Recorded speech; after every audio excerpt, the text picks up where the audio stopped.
மீண்டும் அதிர்ச்சி, செம்மணியில் சிறுவர்களின் எலும்புக்கூடுகள். யாழ்ப்பாணம் செம்மணி சிந்துபாத்தி மனித புதைக்குழியிலிருந்து நேற்றைய தினம் 2 சிறார்களின் எலும்புக்கூடுகள் அடையாளம் காணப்பட்டுள்ளன. செய்மதி தொழில்நுட்பத்தின் ஊடாக அடையாளப்படுத்தப்பட்ட இடங்களில் முன்னெடுக்கப்பட்ட அகழ்வின் போது சிறார்களின் எலும்புக்கூட்டு தொகுதிகள் அடையாளம் காணப்பட்டதாக பாதிக்கப்பட்டோர் சார்பில் முன்னிலையாகியுள்ள சட்டத்திரணி SP நிரஞ்சன் தெரிவித்துள்ளார். 2 சிறார்களின் எலும்புக்கூடுகளும் வெவ்வேறு இடங்களில் தனித்தனியாக அடையாளம் காணப்பட்டுள்ளன. இதனிடையே சேலை போன்றதொரு ஆடையும் அடையாளப்படுத்தப்பட்டுள்ளதுடன் அது முழுமையாக புதைக்குழியிலிருந்து அப்புறப்படுத்தப்படவில்லை. இந்த நிலையில் ஒரே இடத்தில் பின்னி பிணைந்த நிலையில் சில எலும்புக்கூடுகள் தொகுதியாக காணப்படுவதால் அவற்றை துல்லியமாக கணக்கிட முடியாத நிலை ஏற்பட்டுள்ளது. சிந்துபாத்தி மனித புதைக்குழியில் முன்னெடுக்கப்படும் 2ஆம் கட்ட அகழ்வு நடவடிக்கைகளில் இதுவரையில் சுமார் 40 எலும்புக்கூடுகள் அடையாளப்படுத்தப்பட்டுள்ளன. அவற்றில் 34 எலும்புக்கூடுகள் முழுமையாக அகழ்ந்தெடுக்கப்பட்டுள்ளதாக சட்டத்திரணி VS நிரஞ்சன் குறிப்பிட்டுள்ளார். இனி செம்மணி போன்று பேரவலம் நடக்காது, உறுதியளிக்கும் அரசாங்கம். யாழ்ப்பாணம் செம்மணி சிந்துபாத்தி பேரவலத்தைப் போல மீண்டும் நாட்டில் எவ்வித சம்பவங்களும் இடம்பெறக்கூடாது என கடத்தொழில் அமைச்சர் ராமலிங்கம் சந்திரசேகர் தெரிவித்துள்ளார். அத்துடன் கிருசாந்தி குமாரசாமி போன்று எந்த ஒரு பிள்ளையும் இனிமேல் பாதிக்கப்படக்கூடாது எனவும் அமைச்சர் கூறியுள்ளார். கிளிநொச்சி கண்டாவளை பிரதேச ஒருங்கிணைப்பு குழு கூட்டம் நிறைவடைந்த பின்னர் ஊடகங்களுக்கு கருத்துரைக்கும் போதே அமைச்சர் இதனை குறிப்பிட்டுள்ளார். செம்மணி படுகொலை தொடர்பில் எவ்வித அரசியல் தலையீடுகளுமின்றி விசாரணைகள் முன்னெடுக்கப்பட வேண்டும் என அமைச்சர் கூறியுள்ளார். அத்துடன் தேசிய மக்கள் சக்தி அரசாங்கம் இந்த விடயத்தில் நீதியை பெற்றுக் கொடுக்கும் என கடத்தொழில் அமைச்சர் ராமலிங்கம் சந்திரசேகர் தெரிவித்துள்ளார். பயங்கரவாத தடை சட்டத்தை நீக்குவதற்கான நடவடிக்கைகள் மும்முரம். பயங்கரவாத தடை சட்டத்தை நீக்குவதற்கான நடவடிக்கைகள் மும்முரமாக மேற்கொள்ளப்பட்டு வருவதாக அமைச்சர் விமல் ரட்நாயக்க தெரிவித்துள்ளார். மட்டக்களப்பில் இடம்பெற்ற நிகழ்வொன்றில் கலந்து கொண்டு கருத்துரைக்கும் போதே அவர் இதனை தெரிவித்துள்ளார். பயங்கரவாத தடை சட்டத்தை நாட்டில் இல்லாது செய்வதே தமது அரசியல் ரீதியான கொள்கையாக ஆரம்ப காலத்தில் இருந்து காணப்படுவதாகவும் அமைச்சர் குறிப்பிட்டுள்ளார். தற்போது நாட்டின் ஆட்சி பொறுப்பை ஏற்றுள்ள தேசிய மக்கள் சக்தி பொது தேர்தலின் போதும் ஜனாதிபதி தேர்தலின் போதும் இதற்கான வாக்குறுதிகளை வழங்கியமை தொடர்பிலும் அமைச்சர் விமல் ரட்நாயக்க இதன்போது நினைவுபடுத்தினார். அந்த வகையில் ஜனாதிபதியும் இவ்விடயம் தொடர்பில் அதிக அக்கறை செலுத்தியதுடன் நீதி அமைச்சரும் தேவையான நடவடிக்கைகளை முன்னெடுத்து வருவதாக அவர் கூறியுள்ளார். பயங்கரவாத தடை சட்டத்தை நீக்குவது தொடர்பில் ஆராய்ந்து உரிய நடவடிக்கைகளை பரிந்துரைப்பதற்கு ஏற்கனவே குழு ஒன்று நியமிக்கப்பட்டுள்ளது.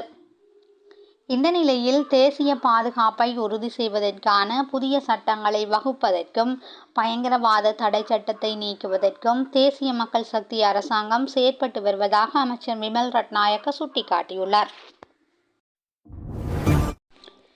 மேர்வின் சில்வா மற்றும் மூவருக்கு பிணை. கிரிபத்கொடவில் உள்ள அரசு நிலத்தை போலி ஆவணங்கள் மூலம் விற்பனை செய்ததாக எழுந்த குற்றச்சாட்டுகள் தொடர்பில் விளக்கமறியலில் தடுத்து வைக்கப்பட்டிருந்த முன்னாள் அமைச்சர் மேர்வின் சில்வா மற்றும் மூவருக்கு பிணையில் செல்ல கம்பஹா மேல் நீதிமன்றம் அனுமதி வழங்கியுள்ளது. இது தொடர்பான வழக்கு நேற்றைய தினம் விசாரணைக்கு எடுத்துக் கொள்ளப்பட்ட போதே இந்த உத்தரவு பிறப்பிக்கப்பட்டுள்ளது. மற்றும் ஒரு துப்பாக்கிச் சூடு, பாதாள உலக குழு உறுப்பினர் பலி. ராகம படுவத்த பகுதியில் இடம்பெற்ற துப்பாக்கிச் சூட்டு சம்பவத்தில் ஒருவர் உயிரிழந்துள்ளார். முச்சக்கர வண்டியில் பயணித்த அடையாளம் தெரியாத இருவரினால் இந்த துப்பாக்கிச் சூடு நடத்தப்பட்டுள்ளது. இதன்போது பாதாள உலக குழு உறுப்பினரான ஆர்மி உபுல் என்பவர் சுட்டுக் கொல்லப்பட்டதாக காவல்துறையினர் தெரிவிக்கின்றனர். ஆர்மி உபுல் என்பவர் புதுக்கடை நீதவான் நீதிமன்றத்தில் சுட்டுக் கொல்லப்பட்ட பாதாள உலக குழுவின் தலைவரான கனிமுல்ல சஞ்சீவவின் நெருங்கிய நண்பர் எனவும் தெரிவிக்கப்பட்டுள்ளது. கந்தானை போலீஸ் நிலையம் அருகே துப்பாக்கிச் சூடு. கந்தானை போலீஸ் நிலையத்துக்கு அருகில் கந்தானை சந்தை பகுதியில் நேற்று காலை 10 மணியளவில் அடையாளம் தெரியாத இருவர் மேற்கொண்ட துப்பாக்கிச் சூட்டில் ஒருவர் உயிரிழந்துள்ளார். மோட்டார் சைக்கிளில் வந்த இருவர் கார் ஒன்றில் பயணித்தவர்களை T56 ரக துப்பாக்கி மூலம் மேற்கொண்ட துப்பாக்கிச் சூட்டில் காயமடைந்த இருவரும் ராகம போதனா வைத்தியசாலையில் அனுமதிக்கப்பட்ட நிலையில் ஒருவர் உயிரிழந்துள்ளார். மரணமடைந்தவர் உபாலி அமுனுகொட குலவர்த்தன என அடையாளம் காணப்பட்டுள்ளார். காயமடைந்த மற்றொரு நபர் முன்னாள் அமைச்சர் மங்கள சமரவீரவின் முன்னாள் பிரத்யேக செயலாளர் சமீர மனகர என தெரிவிக்கப்பட்டுள்ளது. இவரை இலக்கு வைத்து இந்த தாக்குதல் நடத்தப்பட்டிருக்கலாம் என போலீசார் சந்தேகிக்கின்றனர். வெளி சமீர என அழைக்கப்படும் சமீர மனகரவின் நிலை அபாயமில்லை என வைத்தியசாலை தகவல்கள் தெரிவிக்கின்றன.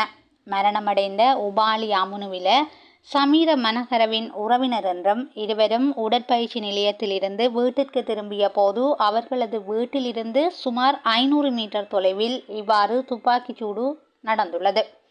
கொலை முயற்சிக்கான காரணம் இதுவரை உறுதியாகவில்லை என்பதோடு கந்தானை போலீசாருடன் இணைந்து மேலதிக போலீஸ் குழுவினர் மேலதிக விசாரணைகளை முன்னெடுத்து வருகின்றனர்.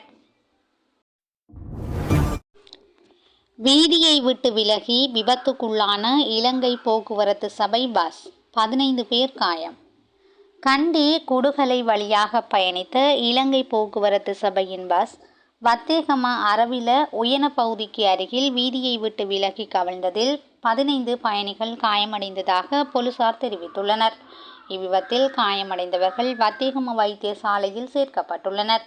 விபத்து நடந்த நேரத்தில் பஸ்ஸில் சுமார் 25 பயணிகள் இருந்ததாகவும் பஸ் சென்று கொண்டிருந்த போது திடீரென்று தனது இருக்கைக்கு அருகில் இருந்த கதவு திறந்ததால் சாரதி வாகனத்தின் கட்டுப்பாட்டை இழந்ததாக இலங்கை போக்குவரத்து சபையின் கண்டி மாவட்ட மேலாளர் தெரிவித்துள்ளார். இந்தியாவிலிருந்து நாடு கடத்தப்பட்ட இலங்கையர்கள். இந்தியாவில் கைது செய்யப்பட்ட போதைப்பொருள் கடத்தல் மற்றும் நிதி மோசடியுடன் தொடர்புடைய 3 சந்தேக நபர்கள் நேற்றைய தினம் நாட்டுக்கு திருப்பி அனுப்பப்பட்டுள்ளதாக காவல்துறை ஊடகப் பிரிவு தெரிவித்துள்ளது.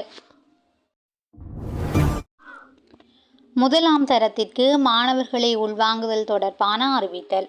2026ஆம் ஆண்டில் பாடசாலைகளில் முதலாம் வகுப்பிற்கு மாணவர்களை சேர்த்துக் கொள்வதற்கான விண்ணப்பம் மற்றும் வர்த்தமானி வெளியிடப்பட்டுள்ளது. குறித்த விண்ணப்பங்கள் அனைத்தும் தேவையான ஆவணங்களுடன் பதிவு செய்யப்பட்ட அஞ்சல் மூலம் சம்பந்தப்பட்ட பாடசாலை அதிபர்களுக்கு அனுப்பி வைக்க முடியும். 2025ஆம் ஆண்டு ஆகஸ்ட் மாதம் 4ஆம் தேதி வரை அதற்கான கால அவகாசம் வழங்கப்பட்டுள்ளதாக கல்வி அமைச்சு தெரிவித்துள்ளது. வடக்கில் காவல்துறையினருக்கு அழுத்தம். வவுனியா ஓமந்தை காவல் நிலையம் மற்றும் அதனை அண்மித்த பகுதிகளில் காவல்துறையினரால் எவ்வித அபிவிருத்தி செயற்பாடுகளையும் முன்னெடுக்காதிருக்க பிரதேச அபிவிருத்தி குழு கூட்டத்தில் தீர்மானிக்கப்பட்டுள்ளது. நாடாளுமன்ற உறுப்பினர் ப. சத்தியலிங்கம் முன்வைத்த விடயங்கள் தொடர்பில் நடைபெற்ற கூட்டத்தின் போது கலந்துரையாடி இந்த தீர்மானம் எடுக்கப்பட்டுள்ளது. ஓமந்தை காவல் நிலையம் அமைந்துள்ள காணி கூட்டுறவு திணைக்களத்துக்கு சொந்தமானது எனவும் அதனை அண்மித்த காணிகள் தனியாருக்கு சொந்தமானது எனவும் கூட்டத்தின் போது தெரிவிக்கப்பட்டிருந்தமை குறிப்பிடத்தக்கது. அரசு மருத்துவமனை மருந்துகளை விற்று பணம் பார்த்த சிற்றூழியர். மட்டக்களப்பு போதனா மருத்துவமனையில் பணியாற்றும் சிற்றூழியர் ஒருவரால் முன்னெடுக்கப்பட்டு வந்த சட்டவிரோத மருந்து விநியோக செயற்பாடு முறியடிக்கப்பட்டுள்ளது. வெளிநோயாளர் பிரிவில் பணியாற்றும் குறித்த சிற்றூழியர் மருத்துவர்கள் வழங்குவதை போன்ற போலி மருத்துவ சீட்டுகளை வெளியாருக்கு வழங்கி அதனூடாக மருத்துவமனை மருந்தகத்தில் மருந்துகளை பெற்றுக்கொள்வதற்காக அவர் பரிந்துரைத்துள்ளார். இதனூடாக அதிக விலையில் விற்பனை செய்யப்படும் வலி நிவாரணி மருந்துகளை குறித்த ஊழியர் வெளியாருக்கு கொடுத்துள்ளனர். இதற்காக வெளியாரிடமிருந்து அவர் பணம் பெற்றுக்கொண்டமை விசாரணைகளில் இருந்து தெரிய வந்துள்ளது. சம்பவம் தொடர்பில் மட்டக்களப்பு தலைமையக காவல்துறையினருக்கு தகவல் வழங்கப்பட்டதை அடுத்து மருத்துவமனைக்கு சென்ற காவல்துறையினர் சந்தேக நபரை நேற்று கைது செய்துள்ளனர். கனடா வானூர்தி நிலையங்களுக்கு வெடிகுண்டு அச்சுறுத்தல். கனடாவின் பல்வேறு வானூர்தி நிலையங்களில் நேற்று வெடிகுண்டு தாக்குதல் அச்சுறுத்தல் விடுக்கப்பட்டதை அடுத்து பெருமளவான வானூர்திகள் தாமதமாகவே சேவையில் ஈடுபட்டதாக தெரிவிக்கப்பட்டுள்ளது. எனினும் தற்போது நிலைமை வழமைக்கு திரும்பியுள்ளதாக கனேடிய தகவல்கள் தெரிவிக்கின்றன. குண்டு தாக்குதல் அச்சுறுத்தல் தொடர்பிலான பின்னணி குறித்து எவ்வித தகவல்களும் வெளியாகவில்லை. இந்த நிலையில் வெடிகுண்டு அச்சுறுத்தல்கள் தொடர்பில் அதிகாரிகள் விசாரணைகளை மேற்கொண்டு வருகின்றனர். குறிப்பாக ஒட்டாவா, மொன்றியல், எடமொண்டன், வின்னிபெக், கல்காரி மற்றும் வான்கூவர் ஆகிய இடங்களில் உள்ள வானூர்தி நிலையங்களுக்கு இந்த அச்சுறுத்தல் விடுக்கப்பட்டன. செய்திகளை உடனுக்குடன் தெரிந்து கொள்ள SL தமிழ் வலையொலி பக்கத்துடன் இணைந்திருங்கள். நன்றி, வணக்கம்.